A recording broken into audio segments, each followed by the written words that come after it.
الحمد لله رب العالمين والعاقبة للمتقين ولا عدوان إلا على الظالمين وأشهد أن لا إله إلا الله وحده لا شريك له ولي الصالحين وأشهد أن محمدا عبده ورسوله وصفيه من خلقه وخليله سيد الأولين والآخرين اللهم صل عليه وعلى آله وصحبه ومن اتبع بإحسان إلى يوم الدين أما بعد. Mes chers frères et sœurs, assalamu alaikum wa rahmatullahi wa barakatuh. J'ai du mal à trouver les mots pour exprimer cette immense joie que je ressens d'être parmi vous aujourd'hui. Allah subhanahu wa ta'ala seul est témoin à quel point je suis vraiment ravi de rencontrer mes frères et mes sœurs du Mans et des villes voisines. Qu'Allah tabarak wa ta'ala récompense mes frères qui m'ont invité, le frère Salim et son association Jazakumullahu Khayr. Qu'Allah tabarak wa ta'ala vous récompense pour votre déplacement. Qu'Allah subhanahu wa ta'ala bénisse cette heure. Qu'Allah tabarak wa ta'ala fasse que ce soit une heure où on partage ensemble de la spiritualité, de la fraternité, qu'on se rapproche les uns des autres, que notre amour les uns envers les autres augmente.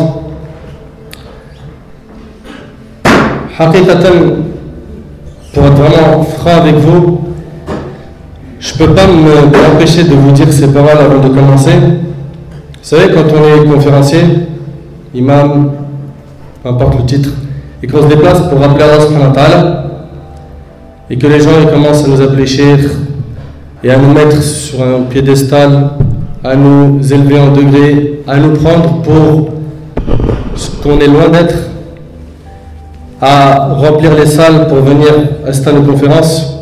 Moi, en ce qui me concerne, ça me fait un pincement dans le cœur. Parce que on est loin d'être ce que vous imaginez de nous. Loin.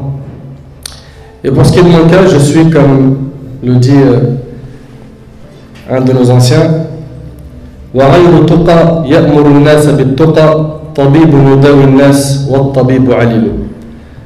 je me reconnais entièrement dans ça. Il n'est pas pieux et il invite les gens à la piété. Il est semblable à un médecin qui est malade. Écoutez bien. Il est comme quoi c'est un médecin qui va apporter des soins pour les gens alors que lui-même il est malade. Enfin, je ne suis pas du tout meilleur que vous, ça comprenez-le. Je ne suis pas plus éloquent que vous. Je n'ai pas plus de savoir que vous. Je ne suis pas meilleur auprès d'Allah subhanahu wa ta'ala que vous. Simplement, Allah subhanahu wa ta'ala m'a éprouvé par le fait d'être derrière le microphone, être invité à droite et à gauche, et je demande à Allah tabarak wa ta'ala d'accepter nos œuvres. Personne n'a dit amin. C'est pas payant.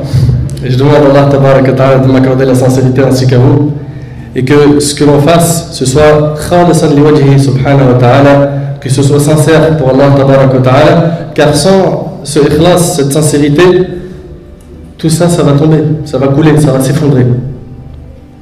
Ça ne tient pas. Et la fréquence de l'intention, elle est fine. Si ce n'est pas ajusté, tout tombe à l'eau. Et c'est pour ça qu'à chaque fois que je me retrouve invité, ça me fait énormément peur. Vous ne pouvez même pas imaginer à quel point. Et je demande à Allah tabaraka wa ta'ala de me préserver. 3 personnes ont dit amin.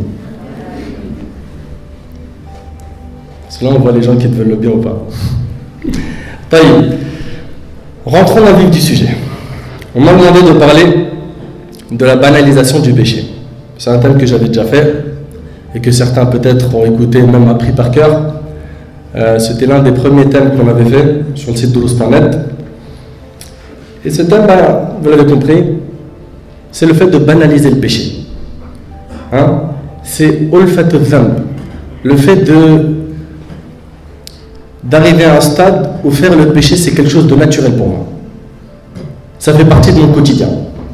Et c'est normal, et je ne trouve pas normal quelqu'un qui ne le fait pas. Et ça, aujourd'hui, vous ne pouvez pas nier, que ce soit ici en France ou ailleurs, même dans des pays de musulmans, on a beaucoup de gens comme ça. Beaucoup de gens qui ont fait le péché une fois pour au début. Le début, ça faisait bizarre, on ne se sentait pas à l'aise. Deuxième fois, Shaitan, il nous a aidés, donc ça va un peu mieux. Troisième fois, quand on fait le péché, ouais, ça va, finalement j'arrive, je suis un bonhomme.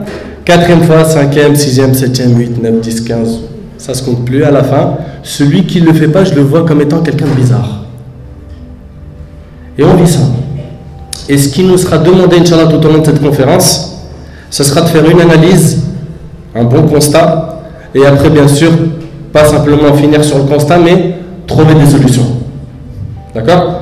Parce que nous, dans notre communauté, à chaque fois, on voit des gens soulever des problèmes et faire des constats négatifs, mais rares sont les fois où on trouve des gens qui, après avoir fait le constat, cherchent les solutions. On est très fort, on a un don pour trouver tous les problèmes qu'il y a dans la communauté. Nous, il nous manque ça. Il nous manque une mosquée. Il nous manque une école primaire ou maternelle privée pour les musulmans. Il nous manque. Qui agit? C'est pas nous. Inch'Allah, ça va venir un jour. Donc, on va faire un constat, Inch'Allah, ensemble. Puis après, on va voir les solutions. Alors, tout d'abord, pour commencer, sache, mon frère ainsi que toi, ma soeur, que tu n'es pas une personne banale. Tu es un musulman. Allah Tabarak wa Ta'ala, il t'a choisi pour être musulman. De toute sa création et de toutes les créatures, je parle des humains vivants sur terre, qui sont plus de 6 milliards, tu fais partie, toi, de ceux qui disent La ilaha illallah Muhammad Rasulullah. Ça, déjà, c'est le plus grand cadeau qu'Allah subhanahu wa ta'ala t'a donné. Il faut qu'on en soit bien conscient. Le plus grand cadeau qu'Allah t'a donné, c'est l'islam. Tu es musulman. Certains par héritage, d'autres ils ont fait des recherches et ils ont embrassé l'islam, les reconvertis, n'est-ce pas? Allah subhanahu wa ta'ala il nous a accordé ce cadeau. Il nous a accordé comme cadeau d'être parmi la meilleure communauté. Nous on fait partie de la meilleure communauté. La communauté de Muhammad alayhi salatu wa sallam. Allah tabarak wa ta'ala a dit Kuntum khayra ummatin ukhrijat linnas. Vous êtes la meilleure communauté qu'on ait fait surgir pour les hommes. Donc on fait partie de la meilleure communauté. On a reçu le meilleur des livres qui est le Coran. Le meilleur des prophètes et le sceau des prophètes qui est Muhammad alayhi salatu wa sallam, n'est-ce pas? On prie derrière la meilleure Qibla, la Mecque, n'est-ce pas? Eh bien, si nous, on fait partie de cette meilleure communauté, on a le meilleur livre, le meilleur prophète qui est un modèle pour nous, il faut que nous soyons les meilleurs dans tout. Et vous êtes d'accord avec moi que nous, on nous a beaucoup appris à être les meilleurs dans l'école, mais concernant le dîn, pas tous les parents ont insisté comme ils ont insisté pour l'école. Mon fils réussit, travaille. Mon fils fait tes devoirs, sinon tu seras un clochard. Vous la connaissez cette phrase, hein? On a entendu que ça. Travail ou clochard. Il n'y a pas de juste milieu, tu vois. Tu bosses pas, tu seras un clochard. Donc on nous a rabâché ça plein de fois, mais malheureusement beaucoup de parents ont négligé le côté religieux. Ils ont négligé le côté religieux. À la fin, on a une jeunesse, on a des gens qui ne sont pas fiers d'être musulmans, qui ne sont pas armés au niveau de la science religieuse, qui sont ignorants, et j'en passe. Donc à partir du moment où nous on est la meilleure communauté et qu'on doit être les meilleurs, donc au niveau religieux, mais aussi au niveau de dunya, et de ne pas négliger un des deux, parce qu'aujourd'hui, surtout chez les jeunes, à 18, 19, 20, des fois un peu plus, un peu moins, dès qu'il a son fameux déclic et qu'il revient à Allah subhanahu wa ta'ala, c'est magnifique ce qu'il ressent. Tu sais, une lumière pénètre son cœur et ça lui révolutionne sa vie. Il a envie maintenant d'œuvrer dans le bien, il a envie. Mais souvent, c'est à ce moment-là qu'on a des extrêmes qui naissent. Des extrêmes. Soit il veut abandonner directement les études pour la science religieuse, soit pour autre chose, et c'est là où on aimerait un équilibre. Que le musulman étudie sa religion, mais il étudie aussi les sciences de ce bas monde, parce qu'on a besoin des deux. On a besoin des deux. L'imam Shafi'i, rahimahullah, je donne tout le temps cet exemple, parce que ça leur parle quand on parle de quelqu'un parmi les grandes écoles. L'imam Shafi'i, rahimahullah, c'était un médecin, et c'était un imam parmi parmi les imams des 4 grandes écoles, n'est-ce pas? Et il n'était pas le seul. Beaucoup de nos ancêtres, ils ont réussi à concilier entre les deux sciences. Donc, on est la meilleure communauté, pas simplement dans les umur dunyawiyya, les choses de ce bas monde, mais aussi dans le dîn. Dans le dîn, il ne faut pas qu'on se limite à se dire « Je fais mes 5 prières, je suis un super musulman ». Il faut arrêter. Il faut arrêter, franchement. En plus, allez, on analyse un petit peu nos 5 prières. Elles durent combien de temps? Entre takbirat al-ihram et taslim, le fait de dire salam alaikum, tu peux chronométrer. Tu peux mettre un chrono. Tu vas être impressionné, mon frère. 30 secondes. 17 secondes,4. C'est une manière de c'est une image. C'est pas des prières, ça. C'est des gestes mécaniques. Pareil pour dhikr, notre relation avec le Coran, notre relation avec les larmes qui coulent par crainte d'Allah, notre relation avec les prières de nuit, notre relation avec le jeûne surrogatoire, notre relation. C'est là où tu t'aperçois on a trop de faiblesse dans le côté religieux. Et on dit, mais là mon frère, je suis mieux qu'un tel. Mais mieux un tel, tu te compares à qui? Bah celui qui prie pas, celui qui n'est pas dans la religion. Mais c'est pas comme ça qu'on se compare dans la religion. Quand on se compare dans le dîn, on regarde toujours ceux qui sont a'la, au-dessus de nous. Mais par contre, pour l'umur et le les choses de ce moment, je regarde ceux qui sont en dessous. Ça fait 5 minutes, j'ai pas encore eu d'eau. Attention à ce que je vais écrire sur Facebook sur vous. Laisse. Ensuite, après avoir dit tout ça, sachez Ahbab al-Kiram, et je vais m'adresser dans un premier temps à la jeunesse. La jeunesse, c'est le moteur de la communauté. Les parents qui sont ici sont d'accord avec nous que le plus grand souci aujourd'hui, c'est nos jeunes. Si nos jeunes y réussissent, et d'ailleurs tous les pères de famille, toutes les mères de famille, leur seul souhait, c'est que leurs enfants ils soient meilleurs qu'eux. C'est vrai ou c'est pas vrai? Ils veulent que leurs enfants soient meilleurs qu'eux. Si moi, voilà, compte daif, dans ce point-là, j'étais un petit peu faible, je veux que mon fils, lui, soit fort dans ce point et dans l'autre. Donc, la jeunesse, l'âge des désirs, de l'énergie, des passions, du romantisme. Les jeunes, on va commencer par ce premier point qui est devenu totalement normal et qui s'est banalisé et qui fait partie des péchés, c'est qu'ils commencent à chercher un autre amour que celui des parents, du frère de sang, de la sœur de sang, du frère en Allah, de la sœur en Allah. Ils vont chercher un amour qui va satisfaire leurs désirs affectifs, sentimental et passionnel. Alors, que tu sois au boulot, à l'université ou n'importe où, tu trouveras beaucoup d'hommes et de femmes dont les relations sont très ouvertes. Très ouvertes. Et quand tu leur parles, tu leur dis, mais fait shara, fait digne, des limites. Oui, on peut parler avec une femme, mais des conditions, des limites. Tu te dis, écoute, c'est normal, tout le monde fait ça. C'est normal, tout le monde fait ça. Et bien aujourd'hui, on va voir toutes les choses qui sont devenues normales aux yeux des gens, sous prétexte que tout le monde les fait. Et après, juger à la fin. Moi, ce que j'aimerais à la fin, c'est qu'après vous avez pris des notes, vous me dites si tout ça c'est normal, qu'est-ce qui n'est pas normal? Donc ça sera la seule question que je vais vous poser à la fin. Qu'est-ce qui n'est pas normal? Parce qu'aujourd'hui, tout est devenu normal. Les femmes aiment que les hommes y remarquent, leur fassent des compliments sur leurs vêtements, la chevelure, la bouteille de parfum qu'elle a vidée le matin. Donc elles aiment ça, à la fac, dans la rue, centre commercial, hommes et femmes rigolent ensemble, se disent des paroles qui satisfassent les désirs. Tout cela, c'est dangereux. Ils ne s'en rendent pas compte, mais pour eux, c'est normal.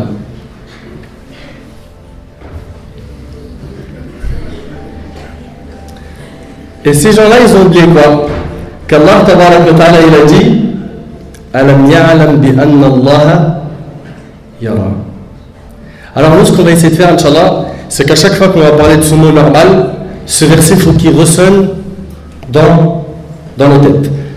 Alam ya'lam bi anna Allah yara. Allah tabarak wa ta'ala a dit, ne sait-il pas vraiment qu'Allah voit?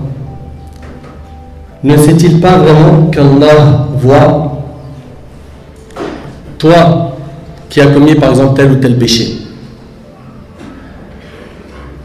pendant ce moment-là, pendant que tu es en train de le commettre, tu es d'accord avec moi que tu es en train de te cacher des yeux de tout le monde.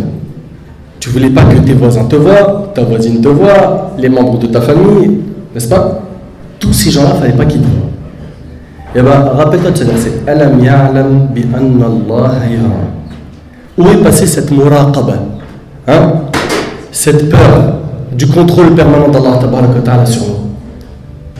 Omar ibn Khattab radiyallahu anhu, pendant qu'il était calife, une fois il est sorti de chez lui et la nuit il était en train de vérifier un peu l'état de son peuple et il a entendu de derrière une porte une mère dire à sa fille: ma fille, prends le lait et mélange-le avec de l'eau, comme ça quand on va le vendre, ça fera plus d'argent.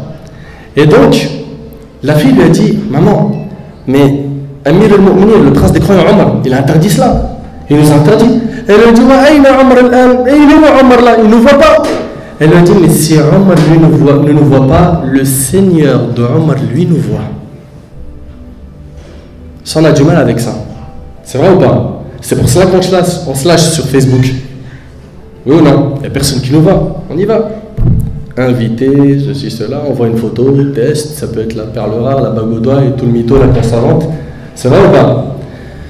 Et lâche-toi sur Twitter, et lâche-toi par SMS, et lâche-toi sur un forum, et lâche-toi ici, et tape un sourire dans l'école arabe devant la porte à un frère qui est passé, machallah, sunna. C'est vrai ou c'est pas vrai? Donc quand tu leur demandes, mais pourquoi est-ce que... C'est quoi ces relations? C'est quoi? C'est normal, elle dit. Qu'est-ce qu'il y a? Tout le monde fait ça. La plupart des gens, en plus, qui vont sur Internet, c'est pourquoi?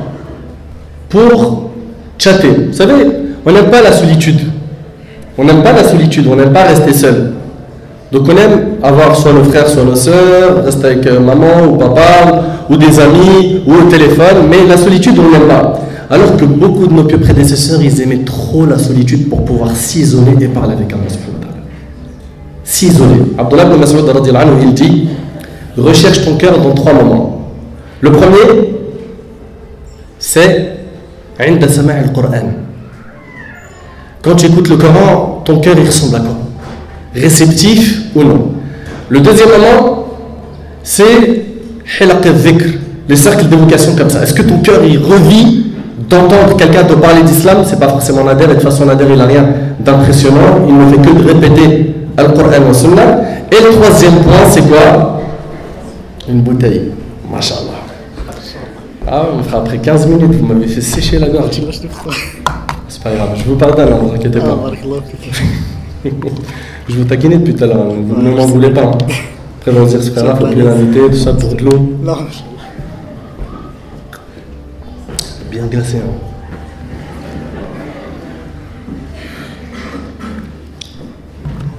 Je vais me faire tomber malade. Je sais comment on les frères. Hein. Donc, je reviens à dire que recherche ton cœur dans 3 moments, quand tu écoutes le Coran. 2.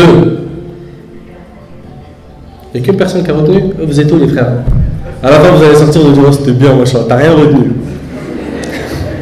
Comme la plupart des conférences. Consommateurs de conf.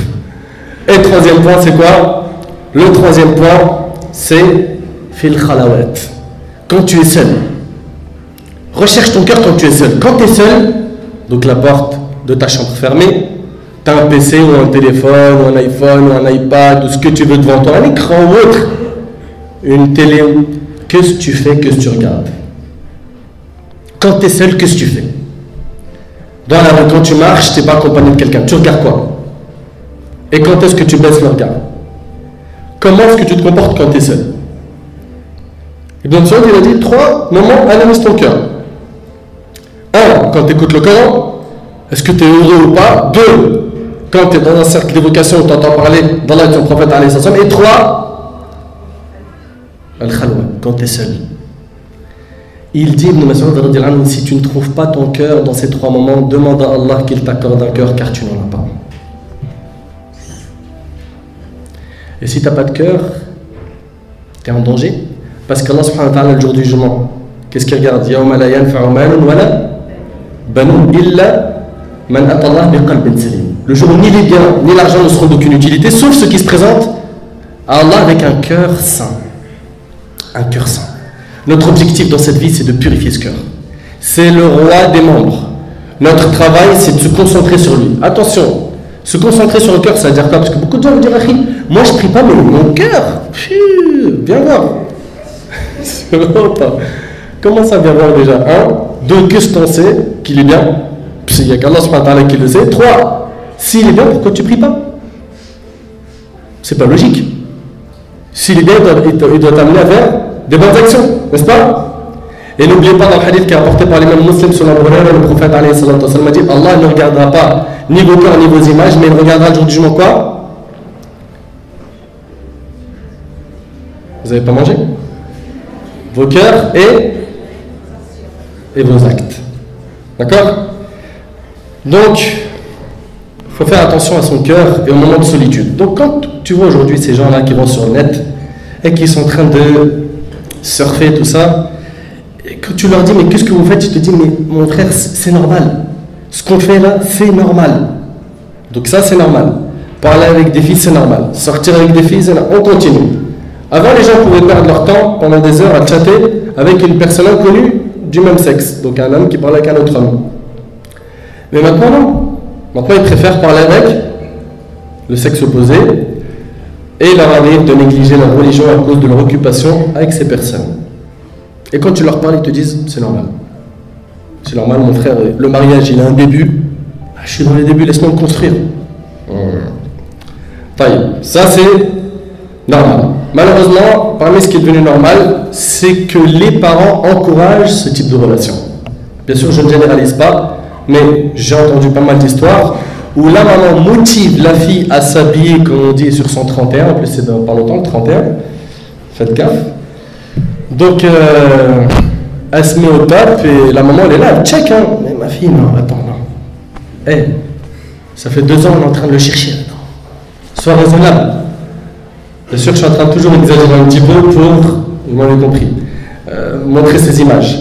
Donc, ou bien, c'est des fois les parents qui acceptent normalement cette relation et qui vont même plus loin que ça. Moi, de mes yeux, hein, mes propres oreilles, j'ai entendu des mères et des pères de famille autoriser non seulement qu'une relation de manière non licite entre un homme et leur fille, comment dire, une fille et leur fils naissent, mais en plus de ça, quand il y avait des rencontres entre donc leur fils et cette fille, mon fils ramène à la maison, et même tu peux fermer à clé la porte de la chambre, on ne te dérangera pas. C'est ton droit. Donc quand on a des parents qui font ça et qu'on les questionne et qui disent c'est normal, ça aussi c'est normal. Et après, voilà, t'entends quoi comme prétexte de la part de certains parents? Ben, tu dois le connaître, tu peux pas t'engager comme ça. On n'est pas en train de pêcher un poisson dans l'eau. C'est fini, hein, les histoires d'à l'ancienne, les mariages arrangés, tout ça. Là. Aujourd'hui, il faut que tu sortes avec lui, tu manges au resto, tu regardes, il aime le saumon, le caviar, les fruits de mer. C'est de la folie, tu vois. Et isole-toi, il n'y a pas de problème, normal. Monsieur Facebook aussi, lui, il en a fait des ravages. Donc, on avait des relations au début qui naissaient comme ça, de par l'école, le boulot, tout ça. Et Facebook, lui, ça a été un pont qui a relié les gens beaucoup plus rapidement que ce qu'on pouvait imaginer. C'est vrai ou pas? Aujourd'hui, sur une page, tu peux avoir je ne sais pas combien de milliers d'amis. Des gens que tu connais et que tu ne connais pas. Et les gens n'ont pas de problème à accepter une invitation. Et des fois même, quand ils cherchent à inviter quelqu'un, c'est selon là. Il s'y connaît. Je savais qu'un avait il allait tomber dans le panneau. Selon la photo, n'est-ce pas? Selon la photo, c'est normal. Donc aujourd'hui, c'est devenu normal qu'une sœur mette sa photo dans une page où elle ne met pas n'importe quelle photo, attention. Et le frère, pareil, le frère, il va pousser toute l'année les barres de fer pour cette photo. Toute l'année, dans la salle de sport, il est en train de se crever les bras. Il n'en peut plus, il est ruiné, il prend des médicaments, il prend des cachets, tout ça, pour que dans la photo et à la plage, il clean. C'est vrai ou pas? Parce qu'en fait, j'ai un objectif, c'est juillet-août. De l'autre côté, pareil. La sœur, elle est tombée dans les filets de Satan. Sa photo est sahbi. Du lourd. Comme on dit, du très lourd. Les paillettes, un bête de sourire. Tu vois, le hijab brillant, le ci, le ça, la panoplie. Tu leur dis, mais pourquoi vous mettez vos photos comme ça? Bah c'est normal. Taïb. Tout ça, c'est devenu normal. Le pire, c'est que la plupart de ses amis, à ce frère, c'est des femmes, et de l'autre côté, c'est des hommes. Ils peuvent partir maintenant ensemble en voyage, avec la fac, et bien sûr, dans le voyage des ahwal, des retours catastrophiques, tout normal, sans contrôle, sans savoir ce qui se passe là-bas. Ces gens-là veulent connaître l'amour et le romantisme. Ils veulent aimer et être aimés pour sentir qu'ils sont comme les autres et se libérer de leurs menottes. Savez-vous que les cœurs appartiennent à Allah Tabarak wa Ta'ala? Et écoutez la suite, et Allah Tabarak wa Ta'ala est jaloux que tu aimes quelqu'un plus que lui. Selon Abu Hurayra radiyallahu anhu, le prophète alayhi salatu wa sallam a dit: Allah, le Très-Haut, est jaloux. Ce qui provoque la jalousie d'Allah, le Très-Haut, c'est quand l'homme fait ce qu'Allah lui interdit de faire, rapporté par Bukhari et Muslim. Allah Azzawajal aime les croyants. Et il est jaloux de voir un croyant qui a quelqu'un d'autre que lui Azzawajal dans son cœur. Ma soeur, imagine que ton mari prenne ton portable et qu'il tombe sur un SMS d'un homme qui travaille avec toi et qui, cet homme, prend tes nouvelles. Salam alaikum Soumaya, il y en a sûrement une dans la salle. Salam alaikum Soumaya, comment ça va? Journée pas trop dure? Et que toi tu lui réponds à ton mari: mais normal, c'est un collègue du travail. C'est un collègue du travail. C'est une catastrophe que ton collègue rigole avec toi, discute avec toi, prenne de tes nouvelles, te dise de belles paroles. Mais la plus grande des catastrophes serait que tu répondes à ton mari qui t'aime que c'est normal. Que c'est normal qu'il tombe sur un SMS de ce type. Pourquoi? Parce que vous le savez, que l'homme il est jaloux. N'est-ce pas? Il est jaloux. C'est normal. Ça, oui. Alors, qu'en est-il de notre Seigneur Azza wa Jal lorsqu'il trouve quelqu'un d'autre que lui dans nos cœurs? Il faut que ton amour soit pour Allah et qu'il soit solide. Allah Ta'ala entend tout ce qu'on dit et voit tout ce qu'on fait. Si tu veux aimer et être aimé, consacre cet amour pour ton mari ou ta femme. Donc les jeunes veulent rigoler avec les femmes, s'amuser avec elles, les prendre dans leur voiture, mais ce que l'homme et la femme doivent faire, c'est de ne pas accepter ça. Car Allah Ta'ala n'aime pas ça, n'aime pas cette situation. Sois différent des autres, mon frère, ainsi que toi, ma soeur. Même si tous les garçons et filles vont dans des extrêmes dans leur relation, et c'est ce qu'on voit aujourd'hui, ne glisse pas, sois différent d'eux. Toi, tu n'es pas ce banal, cette personne qui est toute la journée en train de dire normal, normal, comme tous les autres. Toi, tu es quelqu'un d'exceptionnel. Tu es un musulman. Tu es un musulman, tu n'auras pas le même mode de vie que ces gens-là. Il y a tellement de choses que l'on voit qui sont immorales, mais on les considère comme étant normales. Et ce, à force de les avoir vus. Combien de fois on a vu un homme et une femme dérailler et toujours dire normal. Et Allah subhanahu wa ta'ala, il nous a donné 2 yeux. C'est pourquoi? C'est pour qu'on les utilise dans le bien. 2 oreilles pour qu'on les utilise dans le bien. Une langue pour qu'on l'utilise dans le bien. Une main pour qu'on l'utilise dans le bien. 2 mains pour qu'on les utilise dans le bien. Les pieds, pareil. Allah Azza wa Jalla nous rappelle: Alam naj'al lahu 'aynayn, ne lui avons-nous pas assigné 2 yeux? Allah subhanahu wa ta'ala, il t'a envoyé des yeux, il t'a créé des yeux, pas pour que tu les utilises dans le haram, que ce soit sur la toile ou autre, mais pour que tu les utilises uniquement dans ce qui va le satisfaire Azza wa Jalla. Aussi, parmi les choses qui est triste, c'est que c'est devenu plus que normal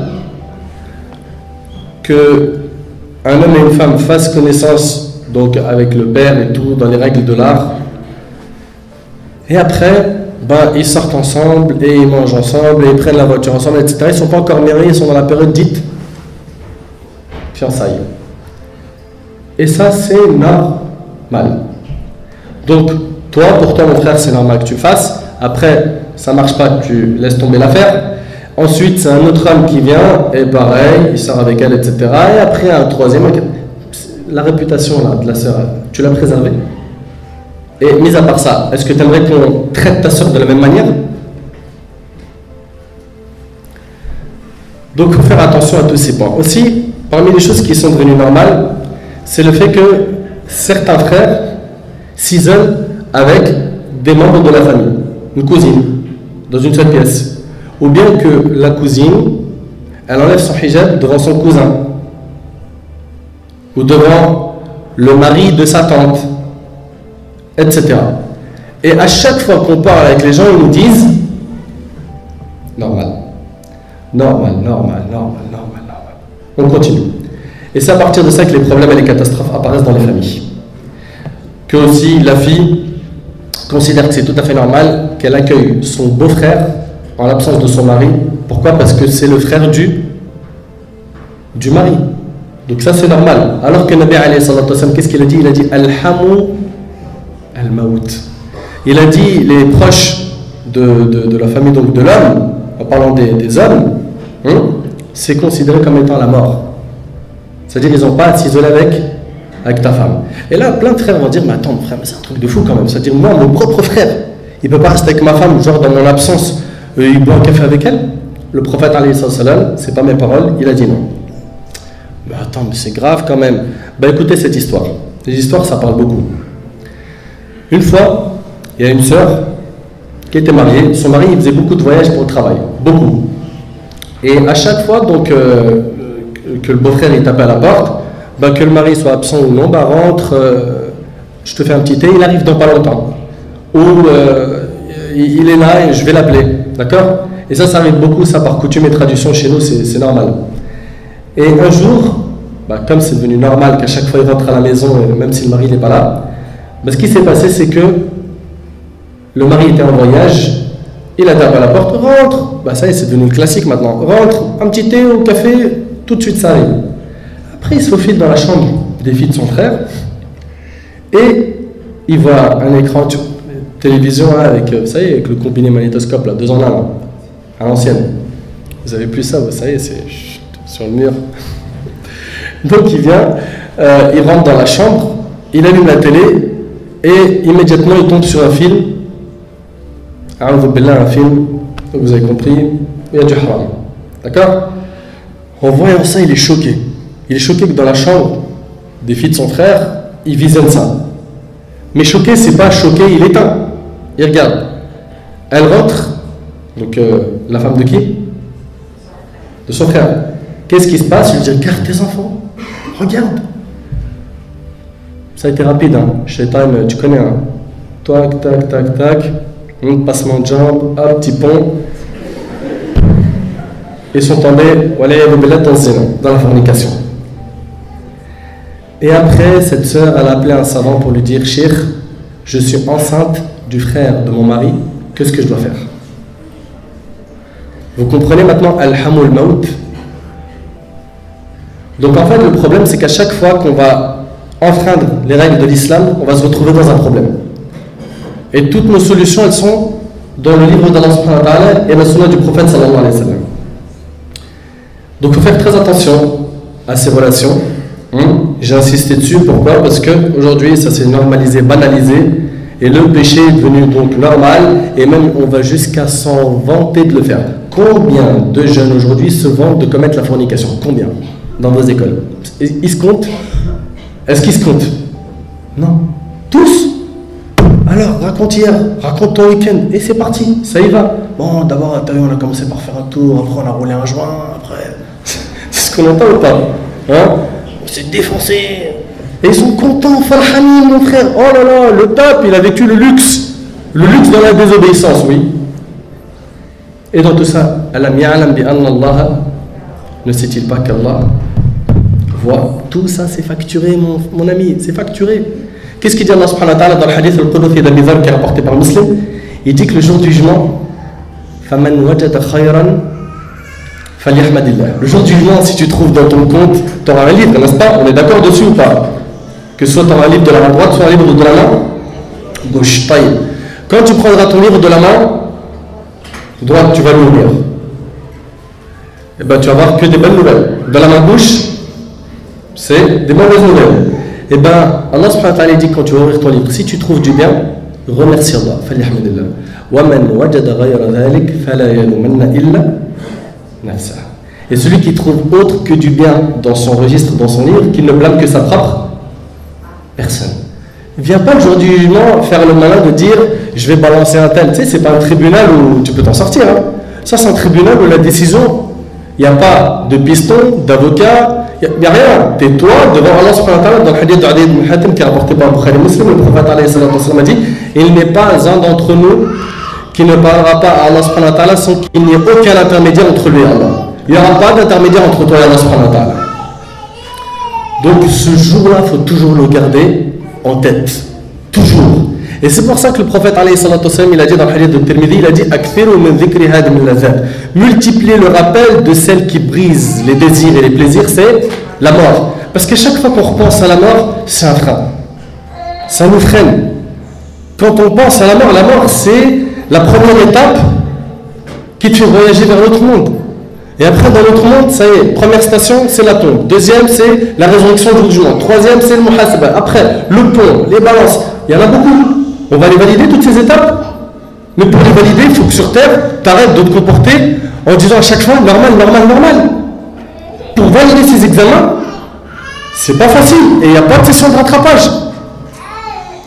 C'est ça passe ou ça casse. Et pour que ça passe, il faut faire super attention.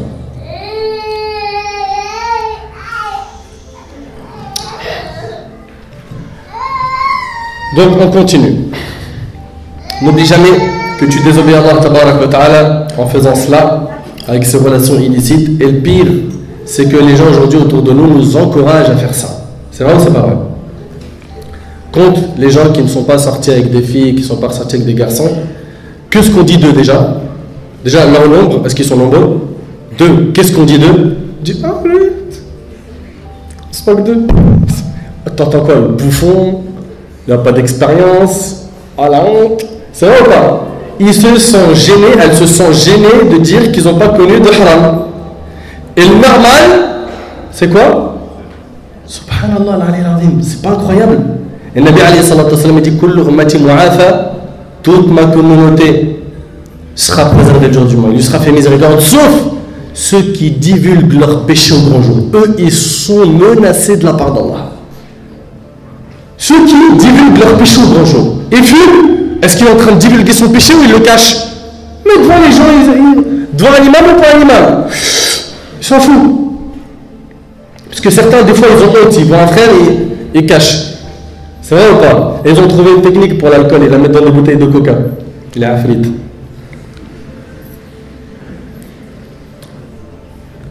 Donc, il faut faire très attention au fait de divulguer les péchés au grand jour. Ça fait partie de ce qui fait en sorte qu'Allah ne fera pas miséricorde à ces gens-là le jour du jugement. Et ça, Wallah, ça fait très très peur. Parce que nous, on va rentrer au paradis avec quoi? Avec nos œuvres. Avec nos œuvres. Avec la miséricorde d'Allah, subhanahu wa ta'ala. Nos œuvres ne valent pas l'entrée du paradis. C'est la miséricorde d'Allah, uniquement.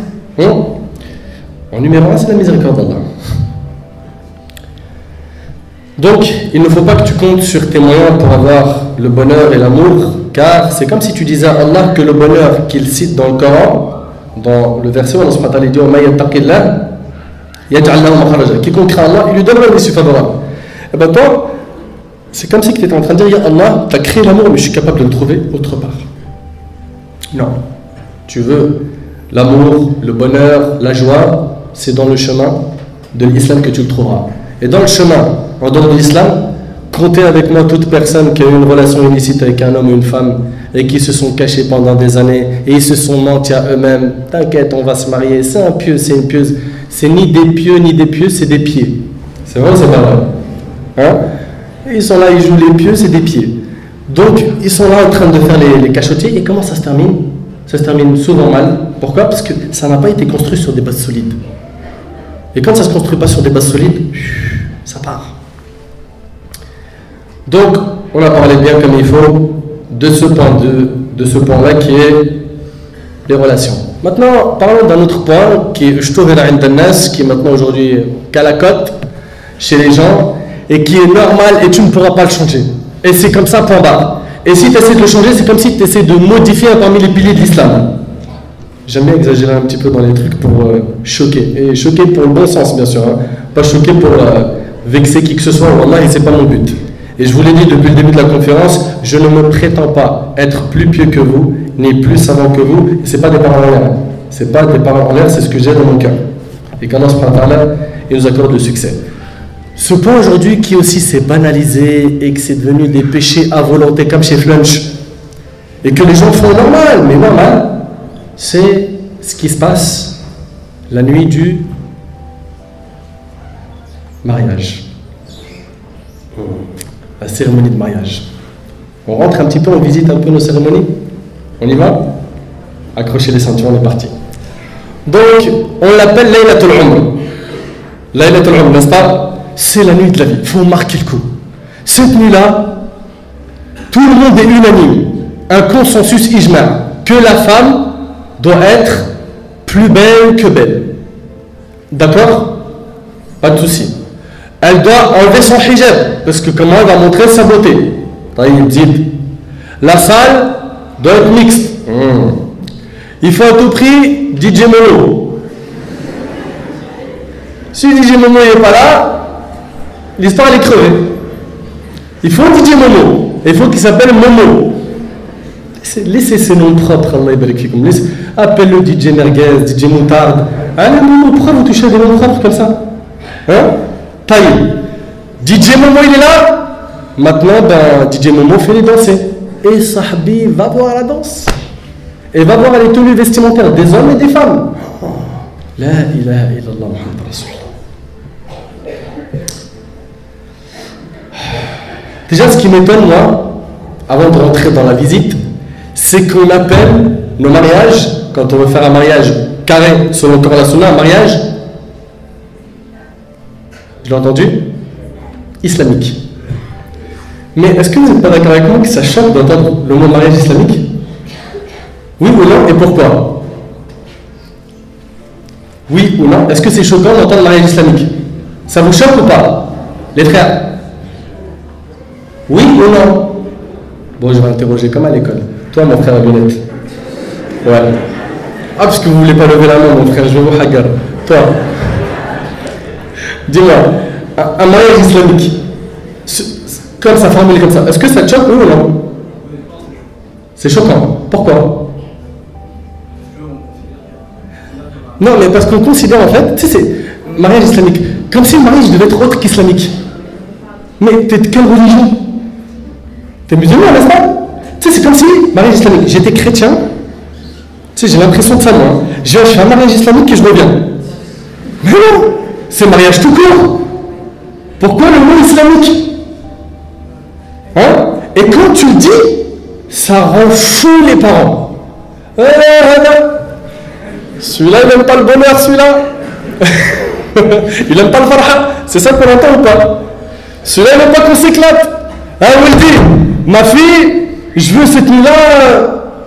D'accord, on est d'accord avec toi. Mais on a des alternatives. On a des portes licites qu'on peut ouvrir pour empêcher que cette soirée-là ne soit pas laylatul umr, mais karithatul umr.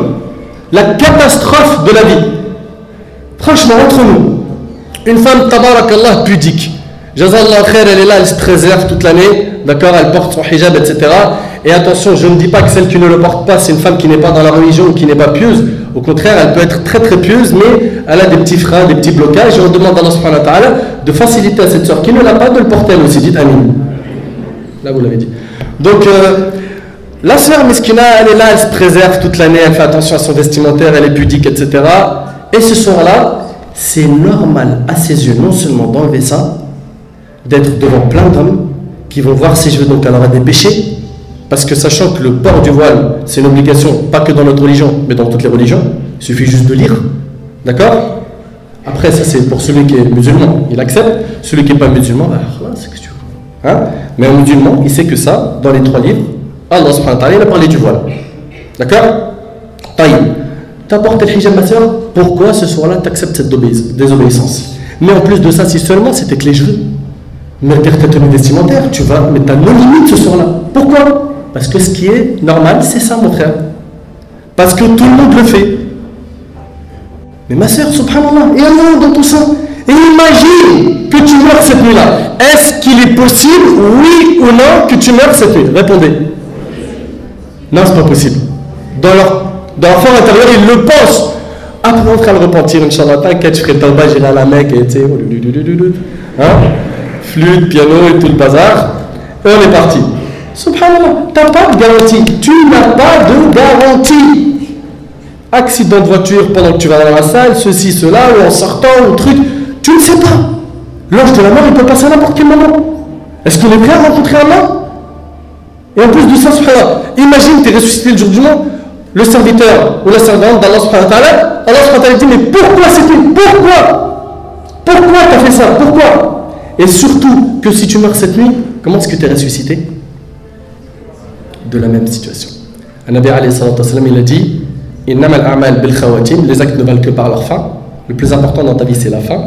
Et il a dit aussi alayhi salatu wa sallam qu'on sera ressuscité de la même manière dont on est mort. Alors tu nages dans quelles conditions? Ah, mon frère, normal. Normal aux yeux de qui? Aux yeux d'Allah, aux yeux des gens. En fait, c'est ça qu'on aimerait voir aujourd'hui. On aimerait régler ce problème de normal. Qu'est-ce qui est normal et pour qui? D'accord?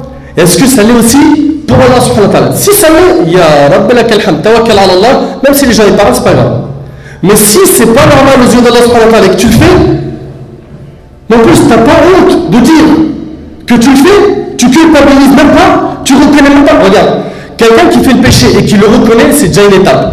Mais quelqu'un qui le fait et qui ne le reconnaît pas, vous savez, c'est comme quoi il va chez le médecin, il lui dit je suis malade, il est malade, mais il ne donne aucun signe au médecin pour pouvoir identifier la maladie. Et même pas, c'est il est malade et il ne va pas voir le médecin parce que, voilà, il vit avec. Non. Il faut faire attention. Donc voilà, aujourd'hui, tu vois, dans les mariages, La ilaha illallah Muhammad Rasulullah. Toi, tu es là, tu te dis, subhanallah, je vais aller dans ce mariage, je sais qu'au niveau vestimentaire, ça va pas être correct, qu'au niveau de la danse, ça va être hariga, ça va être le feu, hein, qu'au niveau du rail, du DJ, ils ont mis le feu pour que les chaises, elles dansent. Pas que les gens, ils dansent. Même la table et la chaise, elle va commencer à... Donc toi, tu es là, tu as peur pour ta foi. Tu dis, j'y vais pas, bon, ils vont se vexer, je sais pas, c'est les membres de la famille quand même, je sais pas. Hein, ça vous arrive, surtout les frères et sœurs. Hein. Oui ou non? Ça vous arrive des fois d'être confronté à cette situation. On y va pas. Taïb. Si tu vas pas, c'est pas normal. C'est vrai ou c'est pas vrai? Mais en plus de ça, Nabi alayhi salatu wa sallam, il a dit que parmi, ça c'est dans un hadith authentique, et ça alayhi jamahir al-ulama, pour ceux qui ont étudié un petit peu le fiqh, ils savent que al-wala'im, les repas de noces, hein, les repas de noces, donc les mariages, c'est une obligation religieuse d'y répondre à ces invitations. Mais il y a des conditions, qu'il n'y ait pas de ma'asi là-bas, qu'il n'y ait pas de péché commis dans ces endroits. Et si tu veux y aller, les savants ont donné des conditions, que tu sois en mesure de pouvoir faire en sorte que ce munkar il parte, que ce mal parte. Tu as la capacité de venir faire partir le mal et le transformer. Donc, ils sont en train d'écouter de la musique, tu ramènes par exemple des chants, des anachides religieux, sans instrument de musique, tu as diminué le mal, d'accord? Tu essayes de trouver des alternatives dans la salle. Il y a une phrase que je dis souvent et qui marche, alhamdulillah. C'est que souvent, quand on commence à parler de séparer les salles, ça y est, chez tout le monde, ça devient le feu pour le mariage. Ben, une chose qui est très simple, vous êtes d'accord avec moi, vous, les frères qui êtes mariés, que vous accepterez jamais de voir votre femme enlever son hijab devant un homme étranger, n'est-ce pas? Et ceux qui ne sont pas encore mariés, si elle le porte, tu n'aimerais pas ce soir-là que quelqu'un voit ses cheveux. T'es jeune? Oh. Sahbi, ils sont bizarres les gens de Mans là. Et tu sais, je parle avec un public, il est cuit.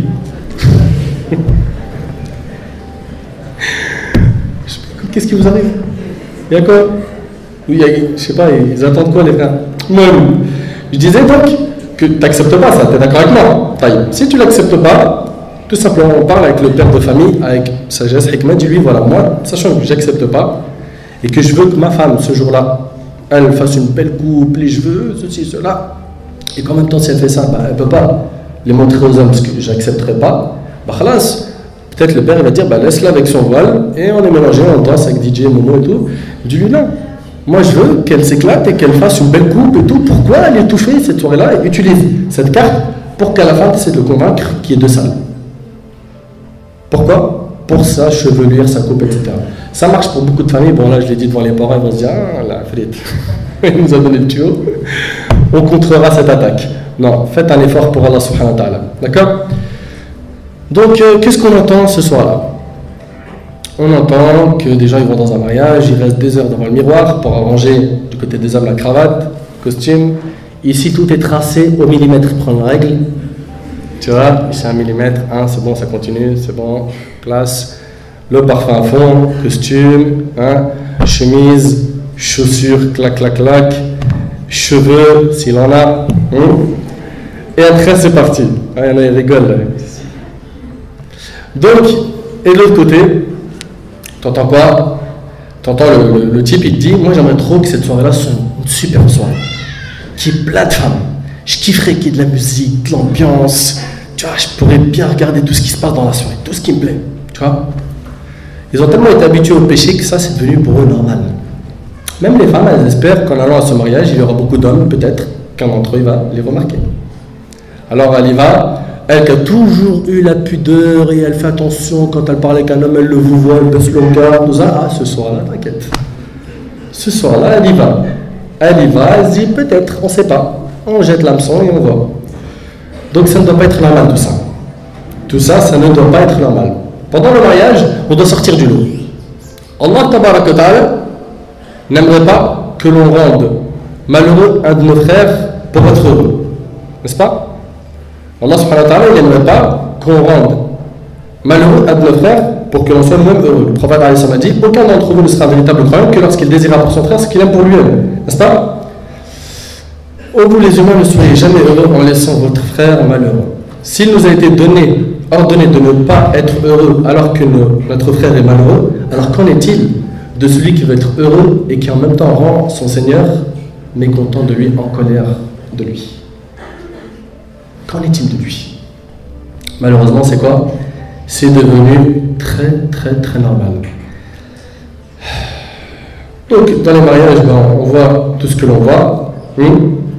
Et ce qu'il faudrait, c'est quoi? C'est de sortir du lot cette soirée-là et de se rappeler tout le temps Alam ya'lam bi anna Allah yara. Ne sait-il pas qu'Allah vraiment le voit? Ensuite, le monde du travail. On bifurque, on passe à autre chose. Le monde du travail.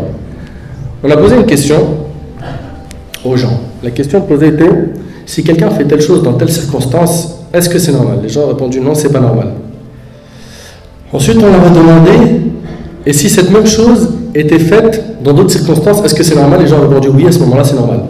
Ça veut dire quoi? Ça veut dire qu'il y a des péchés qui peuvent être faits dans des moments et dans d'autres non. Vous avez des exemples? Je vais faire un message sur vous aussi. Hein. Ah, il va être ruiné. Un exemple. D'un péché dans deux endroits il est normal et dans un autre il n'est pas normal.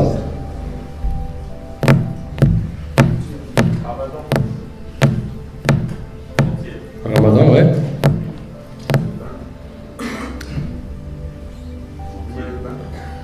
Il parle du maillot de bain. Taïb.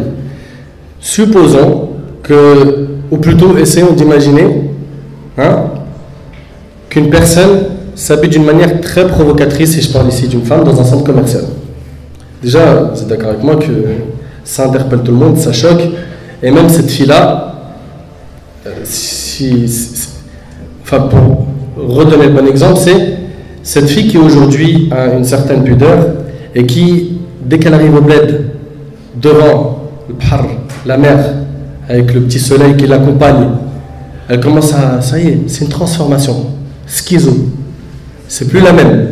C'est plus la même. Elle ne s'habille pas de la même manière du tout. C'est-à-dire, elle passe du hijab au maillot, sans problème. Dis-lui, est-ce que tu pourrais marcher dans un centre commercial en maillot? Dire que tu es malade, ça ne va pas, quoi. Donc, il y a des péchés qui sont normaux dans des endroits et qui ne sont pas dans d'autres endroits. À croire qu'il y a un Dieu et il faut avoir peur de lui ici, et là-bas, comme c'est juillet-août, c'est quoi cette histoire? Il faut faire attention à ça aussi. Parce qu'il y a des péchés qui sont normaux dans des endroits et dans d'autres qui ne le sont pas. Ça, il faut y faire très attention. Parmi aussi les choses qui sont devenues plus que normales, c'est la désobéissance aux parents. Et ça, hadith wa la haraj, ça on peut en parler jusqu'à l'Isha. Les enfants qui grandissent, au début, on les chouchoute, on leur amène tout ce qu'ils veulent. Combien de ont été sacrifiés pour qu'ils mangent, qu'ils boivent, qu'ils dorment, qui guérissent de leur maladie? Combien? Et les parents qui les accompagnent, qui ont peur pour eux, qui veulent pour eux que la réussite et le succès. Et à la fin, ils grandissent, ils sortent leurs griffes. Et maintenant, Zama, la phase crise d'ado, crise où il lui manque un cerveau, il commence à parler mal à sa mère, il parle mal à son père, il pense qu'il comprend qu'eux ils ne comprennent pas. En fait, vous venez du bled, vous comprenez rien, vous êtes des blédards. Nous, on est nés en France. Et donc il commence à mal parler à ses parents. Et quand tu lui dis, mais pourquoi est-ce que quand ta mère elle te dit va faire les courses, tu lui dis mais vas-y, dis à Mohamed, pourquoi tout le temps moi? Vas-y, tout le temps moi. Subhanallah. Est-ce que ta mère a été comme ça avec toi quand tu étais petit? Est-ce que ton père il était comme ça même jusqu'à maintenant quand tu lui demandes des choses? Est-ce qu'il continue à te supporter ou non alors que tu es mauvais? Que même beaucoup de gens n'arrivent pas à te supporter? Eux ils te supportent. C'est vrai, c'est pas vrai? C'est tes parents. Ils t'aiment même si, voilà, t'es un cassos. C'est vrai, c'est pas vrai. Ils te supportent. Mais pourquoi tu en arrives à ce stade où tu les mets en colère? Le Nabi sallallahu alayhi wa sallam, il a dit quoi? Il a dit, la satisfaction d'Allah, elle est dans la satisfaction des parents, et la colère d'Allah, elle est dans la colère des parents. Quand tu mets en colère tes parents, tu as mis en colère Allah subhanahu wa ta'ala. Ça te fait rien, ça? Il n'y a pas de problème pour ça? Il y a nombreux hadiths qui parlent de celui qui est ingrat et mauvais avec ses parents, il va en enfer, il va en enfer, il va... T'en fais quoi? Et le verset où Allah subhanahu wa ta'ala, les versets où Allah subhanahu wa ta'ala dit wa qada rabbuka alla ta'budu illa iyyahu. Après avoir parlé de l'adoration d'Allah, Allah subhanahu wa ta'ala, il t'ordonne tout de suite la bienfaisance envers les parents. Immédiatement après, Al-Amr bil-Tawhid, il te parle de quoi? De la bienfaisance envers les parents. Et ça, pareil, comme tout le monde aujourd'hui respecte pas les parents, et on voit le numéro de téléphone de papa, on répond pas, le numéro de téléphone de maman, on répond pas, il me dit rentre à 20h, je rentre à minuit, et après je lui mens. Pourquoi? Et n'oublie pas une chose, Kama tajin tudan, Kama taf'al yuf'alu bik. Comme tu fais, on te fera. J'oublierai jamais cette histoire où une fois un jeune, il est rentré dans un bar, il a giflé son père. Les gens, c'était comme vous là, quoi? C'est un coup de jus dans le cerveau. Les gens se sont réunis pour l'éclater bien. Tréha, mon frère, au cube. Il allait finir dans une assiette de grec. Et après, le père, il a dit, laissez-le. Quand j'étais jeune, il y a quelques années, j'ai fait la même chose à mon père. Et là, c'est la monnaie qu'on me rembourse. Comme tu fais, on te fera. Donc regarde comment tu te comportes avec tes parents. Sache qu'il est fort possible que ça te touche. Donc fais super attention à ce point. Nous, nos parents, on les met ici, jusqu'à ce qu'ils grandissent. Ils grandissent, ils deviennent vieux, et même jusqu'à ils vont uriner ou faire leurs besoins sur eux. Je les nettoie avec maman en éprouvant du bonheur, tout comme eux, ils m'ont nettoyé quand j'étais petit, sans compter le nombre de fois, et il n'y avait aucun problème.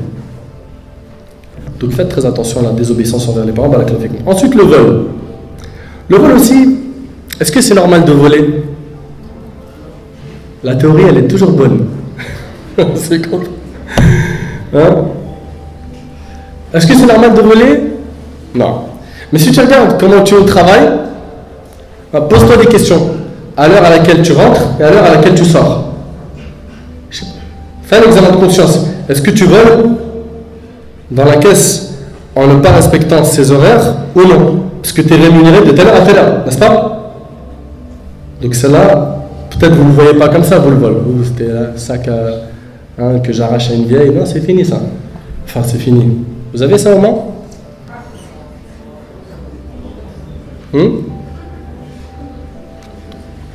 Attention, vous ne répondez jamais. Donc, il y a une chose très importante à laquelle vous devez faire très attention, c'est les horaires de travail, l'utilisation de certaines choses dans le travail. Par exemple, on prête une voiture de fonction pour faire l'aller-retour au boulot. Il part avec un carrefour, il fait ses courses, après il va au parc, après il descend dans le sud, il va au ski. Ça. Il faut faire attention. Il faut faire attention à tout ça. Et à chaque fois que tu parles aux gens, qu'est-ce qu'ils te disent? Normal. Pareil pour ce qui est de la vente des choses illicites, ou d'être caissier, faire passer de l'alcool, tout ça, ou d'être dans une épicerie, ou dans un bar, ou dans un hôtel, ou vendre des choses volées. À chaque fois, on te dit quoi? Normal. Et tu sais, ils ont plus des théories, les jeunes. Oh là là là là là là là. Trop fort. Tu lui dis, c'est quoi ça? Il dit, ouais, frère, j'ai un téléphone à vendre. Ah ouais? Combien? C'est un iPhone 6. Ah, il y a eu le 6 déjà qui existe. Ouais, voilà, oh non, il est tout neuf dans la boîte, emballage. Il coûte combien? Je le vends 100 balles. 100 €? T'as la facture? Non, mais t'inquiète, mon frère, tu crois que j'ai une tête, mon voleur? Ben, et ça, c'est devenu normal. Et ce qui serait bien, c'est quoi? Prenez l'habitude, quand vous achetez quelque chose, si ça, ce cas, il se présente, c'est de demander la facture. Il n'y a pas de facture, salam alaikum, shukran, bye bye, ciao. On n'en veut pas. J'en veux pas. Wallah l'adim, mais garde-le ton wallah l'adim. Tu l'as volé ou tu l'as pas volé, ça m'intéresse même plus. Il n'y a pas de facture, shukran, stop. D'accord? Parce que si on lui achète, on encourage à ce que ce processus continue. C'est vrai, c'est pas vrai. Donc faire attention à ce point, ne pas dire normal. Parmi aussi les choses qui malheureusement sont devenues plus que normales, c'est la cigarette. Pour d'autres, c'est un peu plus haut, la chiche. Pour d'autres, hein, la sniff. Pour d'autres, Zama, pour être un modéré dans la consommation, c'est Shemma. Shemma, vous connaissez ou pas? Non? Le tabac, il te le met dans le fond de sa bouche, prend comme ça de la pâte, tu vois, et il te met ça là-dedans, ici. Tranquille. Voilà, moi je fume pas la clope. Ah, cigarette haram, khoya. Il est en train de...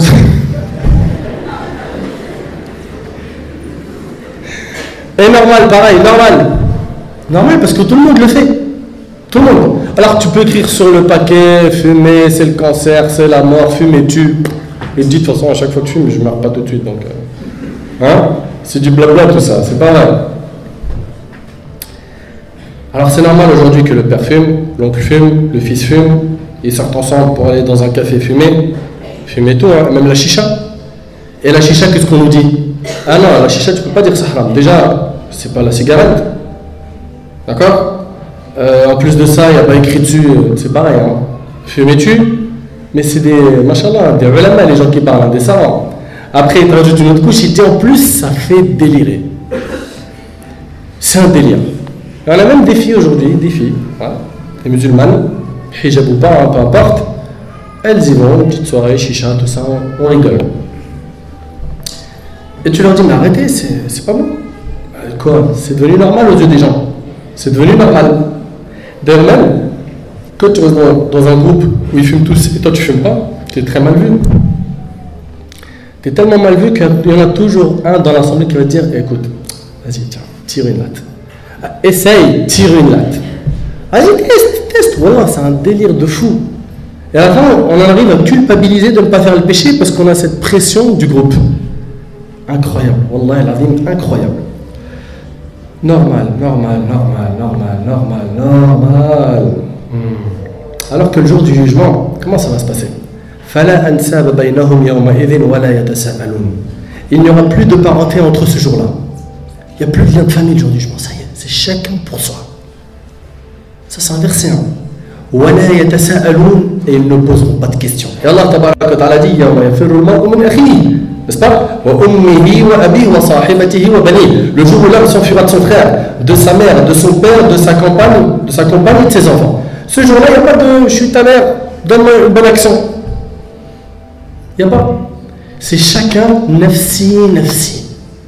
Et ça sera la parole que va dire qui aussi? Allez, pour ceux qui ont étudié un petit peu l'aqida.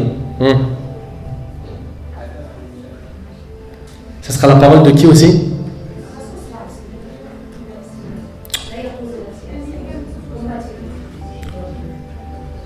Je continue pas la conférence. Ah, parce que si c'est comme ça, mon frère, je la continue pas. Je vais boire de l'eau pour l'instant. Alors? Qui a dit ça? Masha'Allah, barakallahu fik. Ça sera la parole de tous les prophètes. En commençant par Adam, Nuh,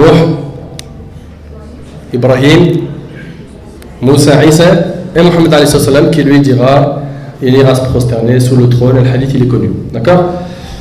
Donc nafsi. Même les prophètes, le jour du jugement, ils vont dire nafsi. Moi-même, ma propre personne. Si un jour il fait trop peur, Allah subhanahu wa ta'ala en parlant du jour du jugement dit Yawma naj'alul wildana shiba. Le jour où on fera que les enfants seront comme des vieillards aux cheveux blancs. Les enfants, tellement ils vont être terrifiés de peur du climat du jour du jugement, ils auront les cheveux blancs. Qu'en est-il de nous qui avons noirci notre registre de péché et qui toute la journée chantons normal? Mais ce jour-là, comme dans le hadith qui est rapporté par Bukhari, où le prophète dit qu'Allah subhanahu wa ta'ala dira à Adam, fais sortir de ta progéniture, de ta descendance, ceux qui doivent habiter en enfer. Il lui dira, qui sont-ils? Il lui dira, de chaque 1999 qui vont en enfer. Et toi, tu es en sécurité, là-bas, tout est normal, il n'y a pas de problème. Mais en fait, comment tu as réussi à gagner cette sécurité et de ne pas avoir peur du jour du jugement? Explique-moi. Apporte-moi des arguments, essaie de me convaincre. C'est quoi le job que tu as pour être en sécurité. Allah tabaraka wa ta'ala dans un hadith qudsi dit, par ma puissance, je ne réunis pas dans le cœur de mon serviteur de peur et de quiétude. Si mon serviteur a peur de moi sur terre, je le mettrai en sécurité le jour du jugement. Et si mon serviteur est en sécurité sur terre, je lui ferai peur le jour du jugement. Tu fais partie de quelle catégorie? Tu te sens en sécurité? Mais qu'as-tu fait comme œuvre pour sentir cette sécurité? Tu es prêt? Donc si l'ange de la mort vient tout de suite pendant que je suis en train de parler. Comment ça se passe le jour du jugement pour nous? On sera où? Avec les gagnants ou les perdants? On a fait assez de bonnes actions? Assez de repentir? Assez de recul? On a soulevé les 5 piliers d'islam? Les obligations de l'islam sont bien remplies? Qui peut lever la main et dire moi je suis prêt à rencontrer l'ange de la mort? J'espère qu'aucun d'entre vous. Les compagnons, comment ils étaient? Ils avaient peur de ce jour-là. Les compagnons, les hommes les plus purs. Omar ibn Khattab, c'est rapporté par l'imam Ahmed. Il parle d'Abu Bakr al-Siddiq. Abu Bakr, c'est le meilleur compagnon du prophète, et ça, il n'y a pas de discussion dessus. Abu Bakr, Omar, il dit de lui, si on mettait la foi d'Abu Bakr sur le plateau d'une balance, et la foi de toute la communauté musulmane sur l'autre plateau de la balance, laquelle l'emporterait? Celle d'Abu Bakr, elle serait plus lourde. Abu Bakr, cet homme pieux, une fois il a vu un oiseau, et il a dit si seulement j'étais cet oiseau, pour qu'Allah ne me juge pas. Il a peur du jugement, Abu Bakr. Abu Bakr, il se sentait hypocrite. Et nous, on se sent super musulman, super pieux. Il n'y a pas de je meurs, fais-le au final. Mais d'où ça vient tout ça? Omar ibn Khattab, il n'avait pas peur? Wallahi al-Azim, il avait peur. Regarde dans sa biographie. Regarde la vie de ses califes. Regarde Othman, regarde Ali, regarde les Sahaba, Ibn Mas'ud, regarde Mu'adh ibn Jabal, avant de mourir, ce qu'il a dit dans son lit de mort. Regarde les compagnons, regarde les femmes du prophète, et culpabiliser tout le temps. Et nous, on a la sécurité totale. Donc juste on meurt, on va au paradis. Ouais, Yudrik, qu'est-ce que t'en sais? Qu'est-ce que t'en sais? Et parmi les choses qui sont devenues normales, pour que j'essaye de finir, Inch'Allah, pile poil pour le Maghreb, Inch'Allah, parce que je pense que le temps, je ne sais pas c'est à quelle heure exactement, mais c'est dans les minutes qui suivent. Feuilleton où ça parle d'amour à tout va, normal. Télé-réalité, normal. Clip, normal. Film où il y a du haram, normal. Moussel Salat, même pendant Ramadan, subhanallah, au lieu de rester devant le Coran, elle est là, elle est en train de couper les concombres. Pousse-toi, je vois pas. C'est vraiment pas. C'est une folie. Subhanallah, mais au lieu de regarder ça, regarde un verse. Je sais pas, écoute quelque chose de profitable, de bénéfique. Tout le temps, à justifier ça en disant quoi? Normal. Les jeunes aujourd'hui, vestimentaires du côté homme-femme, des styles extraordinaires. Un homme aujourd'hui fashion, c'est quelqu'un qui met un slim. Un homme qui a du style, c'est quelqu'un, on voit ses sous-vêtements, qui met des t-shirts serrés. C'est vrai, j'aimerais bien la comprendre, ça, il faut m'expliquer ça. Sourcil, il a une balafre dessus, on dirait qu'il s'embrouille avec quelqu'un, va savoir, il met une boucle d'oreille, oh, qu'est-ce qu'il est belle, tu peux plus dire il est beau. Tu vois pas. C'est un bonhomme, et il a une boucle d'oreille. Veste méga ultra serrée, il marche, Kinder Penguin type. Tu vois?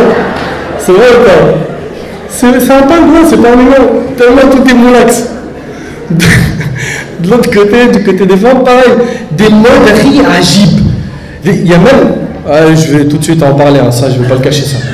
Des sœurs qu'Allah les guide et les ramène vers la vérité. Et je ne suis pas en train de juger les sœurs en elles-mêmes en disant elles sont égarées, elles vont en enfer. Jamais de la vie je me prononcerai de dire ça sur une sœur.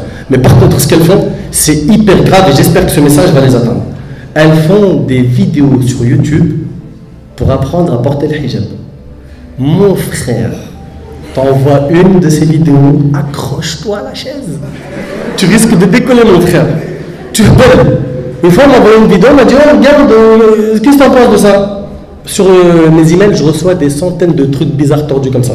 Donc tout ce qui est tordu, je le reçois. Et je clique par curiosité, je regarde. Alors aujourd'hui, je vais vous montrer comment on met le hijab.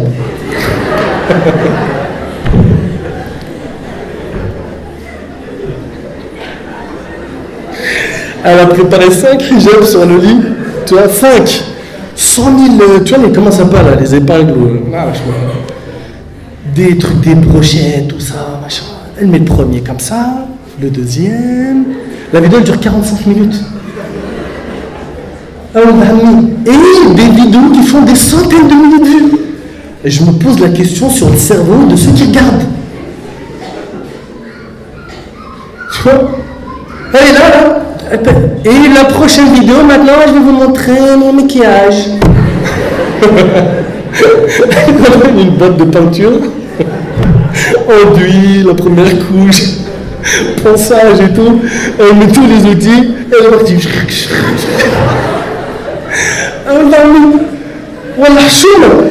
Mais la folie, c'est pas que elle, c'est ceux qui regardent et qui lui accordent de l'audience. Mais bannissez ces vidéos à jamais.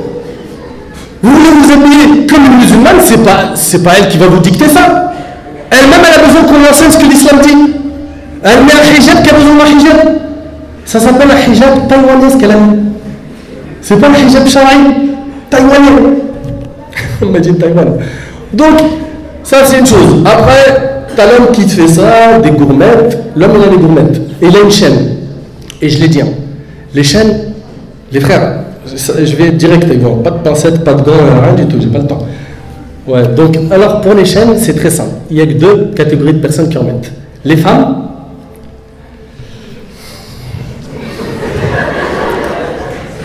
Donc, et des fois, ils marchent et montrent les sous-vêtements. Après, vous avez compris, tant mieux. De toute façon, vous êtes cuits, regarde comment vous êtes. Ils bougent pas, les types. Hein? Des vêtements à ahwal, les hommes, pareil, les femmes. Après avoir parlé du manque de pudeur, attaquons maintenant ce que la langue prononce. La langue. Comment est-ce qu'ils étaient nos ancêtres les plus prédécesseurs? Comment ils utilisaient leur langue? Est-ce que c'était dans Qil Qal, les on-dit, rapportés, un nammam, namima? Attention, c'est quoi un nammam? Un Nabi Hassan dit la yadkhulu al-janna nammam. N'entre pas au paradis un rapporteur. Ici, il est parlé de quel type de rapporteur? De celui qui rapporte tous les dires des gens les uns sur les autres dans le but de corrompre leur relation. Ça, c'est un nammam. D'accord? Et on a aussi al-ghayba qui était interdite, c'est quoi? C'est le fait de parler sur ton frère en évoquant des choses qu'il détesterait entendre s'il était en face de toi. Ça, c'est la médisance. Parler sur le dos de ton frère. Ça, c'est quoi aussi? La langue. Aussi, al-mensonge. Hein? Le mensonge, al-kadhib. On a quoi encore? Al-sab, wal-la'n, wal-shatm. Le fait de maudire, de dire des gros mots. Et les gros mots, ça y va. Mais ce qui est impressionnant en plus pour les gros mots, c'est que le type, par exemple, il se claque la porte au doigt. La première chose qu'il dit, c'est quoi? Dites pas. Il dit un gros mot. Mais c'est pas le gros mot qui va diminuer ta douleur. Dis alhamdulillah. Alhamdulillah, ton doigt s'est pas coupé. Dis alhamdulillah. De toute façon, regarde, de toute la manière, la douleur elle va partir. Au moins, ça va partir avec une belle parole. C'est vrai, c'est pas vrai. Donc le réflexe, toujours, il est d'accord. Le négatif, jusqu'à même, et ça vous êtes d'accord avec moi sur l'utilisation de la langue, en tout cas chez nous sur Paris, ça c'est devenu une mode. J'espère que ça ne sera pas chez moi. J'espère. Je ne suis pas en train de vous le dire pour après vous utiliser ça chez vous. Les jeunes, quand ils veulent dire un truc, il est mortel, super bien, qu'est-ce qu'ils disent? Ils disent ça, c'est sale. C'est-à-dire, même pour dire du bien, il dit du mal. Tu vois? Il dit, moi, là, mon frère, j'ai trouvé un de ces restaurants. Sale! Sale! Le resto, il est sale! Tu sais, quand tu l'entends pour la première fois, tu te dis, ah ouais, il doit y avoir des rats, tout ça, des tonnes d'araignées. Ouais, c'est pour montrer, en fait, la langue, elle est mal configurée, elle est mal programmée. Même pour dire des mal paroles, on dit quoi? Du mauvais. Et c'est devenu quelque chose de normal, wallah musta'an, normal. C'est trop dangereux de dire normal. Vous savez pourquoi? Parce que c'est comme si vous disiez, de toute façon, Allah accepte ça. De toute façon, si je fais ça, je sais que ça ne va pas mettre en colère mon Seigneur. C'est différent de celui qui va dire, oui, je sais que c'est pas bien, Inch'Allah, je vais faire un effort pour arrêter. Mais quelqu'un qui, par contre, dit normal, alors il s'entête, il fait le haram, et en plus, il essaye de trouver des justifications. Mais ça, on vit dans ça, on est en plein dans ça. Des gens qui veulent faire du haram, ils le justifient. Et qu'est-ce qu'ils ont comme méthode? Ah, ils en ont lu, ils ont de l'expérience en tout cas. Tu lui dis, il alcool. Il dit, gazouz et dahak. C'est vrai ou pas? Une boisson qui fait rire. Et voilà, chaque fois une petite astuce pour pouvoir sortir de l'haram, de l'interdiction. C'est dangereux de prendre une place qui n'est pas la sienne. ne prend surtout pas la place d'Allah. C'est lui seul qui peut dire que ça c'est licite ou non, que ça c'est normal ou non. Allah tabarak wa ta'ala dit dans Sourate An-Nazi'at فَأَمَّا مَنْ طَغَى وَآثَرَ الْحَيَاةَ الدُّنْيَا فَإِنَّ الْجَحِيمَ هِيَ الْمَأْوَى. Qu'Allah nous en préserve. Quant à celui qui aura dépassé les limites et aura préféré la vie présente, alors l'enfer sera son refuge. Il y en a parmi vous qui aimeraient goûter à l'enfer ne serait-ce qu'une seconde? Levez la main. Ça va, alhamdoulilah. Mais ça reste quoi? La théorie. Mais dans la pratique, tu t'aperçois que malheureusement, il y en a beaucoup, ils oublient. C'est pour ça que c'est super important de faire des rappels comme les frères de Salam, qu'Allah les récompense, c'est une équipe en or. Je rattrape ce que j'ai dit tout à l'heure. Une équipe en or, machallah, je me suis assis avec eux. Je vous encourage non seulement à les soutenir, à les assister, à partager leurs informations, à venir dans leurs invitations et à leurs conférences, parce que ça ne peut faire que du bien. C'est vrai, c'est pas vrai. Et peu importe ce que tu as appris comme science, et même si tout ce que j'ai dit tu le connaissais déjà, le rappel profite aux croyants. Et nous on oublie, on a besoin qu'on nous répète la même chose. Et la beauté de cette religion, elle est dans sa répétition. Plus tu répètes, plus ça fait du bien. On a besoin de ça. On se sent en sécurité quand on est en groupe et on se sent fort. Par contre, quand on est seul dispersé, on se sent plus faible. On sent qu'on a une proie qui peut être attaquée rapidement par shayatin et l'ins wal jinn. Allah tabaraka wa ta'ala a dit Ya ayyuha alladhina amanu la tuqaddimu bayna yaday Allah wa rasulihi wattaqullah inna Allah sami'un alim. Ô vous qui avez cru, ne devancez pas Allah et son messager. Et craignez Allah, Allah est audient et omniscient. Ça veut dire quoi? Ne te mets jamais devant Allah et son messager. Toi tu es derrière. Allah subhanahu wa ta'ala dit quelque chose, sam'an wa ta'a, j'obéis. C'est dur, ma'alish, le prix du paradis, faut le payer. La marchandise d'Allah, elle vaut cher. La marchandise d'Allah, c'est le paradis. Il faut que tu en payes le prix. Ne pense pas que tu auras accès au paradis comme ça sans que tu payes le prix. C'est pas possible. Tu auras des gens qui vont te parler mal, qui vont te pointer du doigt. Tu seras stigmatisé, on va se moquer de toi, on va te critiquer, on va. Tu patientes et tu fais comme nos ancêtres, qui eux, qu'est-ce qu'ils ont fait? Ils ont continué à œuvrer, continué à améliorer la relation avec Allah. Et plus ta relation avec Allah subhanahu wa ta'ala, elle est solide, plus les secousses sur terre, elles sont toutes faibles et légères et elles passent rapidement. Mais quand ta relation avec Allah elle est faible, la plus petite épreuve, elle te perturbe.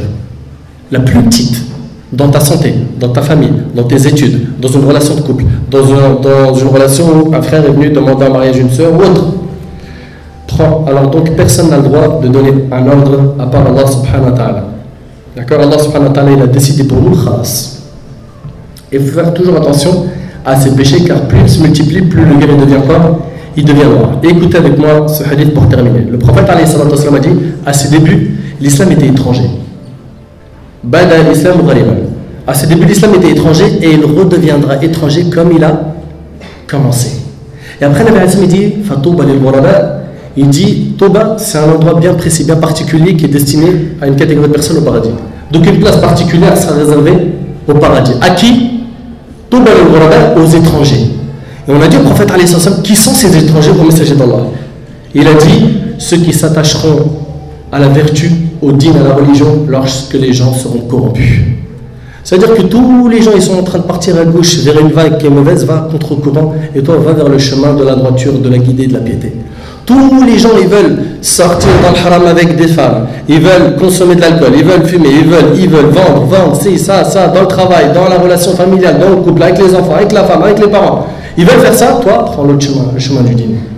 Sois pas quelqu'un qui dit toute la journée normal, et tu suis comme un mouton, t'es pas un mouton, t'es quelqu'un d'exceptionnel. Tu fais partie de la communauté de Muhammad sallallahu alayhi wa sallam. Et sachez, c'est avec ce hadith que je termine, Inch'Allah, que le prophète alayhi salatu wa sallam, il a dit dans un hadith qu'il viendra une période de trouble et de tentation. Celui qui s'attache à la religion pendant cette période, c'est comme s'il tenait une braise de feu dans la main. Est-ce qu'on vit cette époque ou pas? C'est difficile aujourd'hui de tenir ça en religion. C'est comme si tu tenais du feu. Ça va ou pas? Nabi alayhi salam, il parle des gens de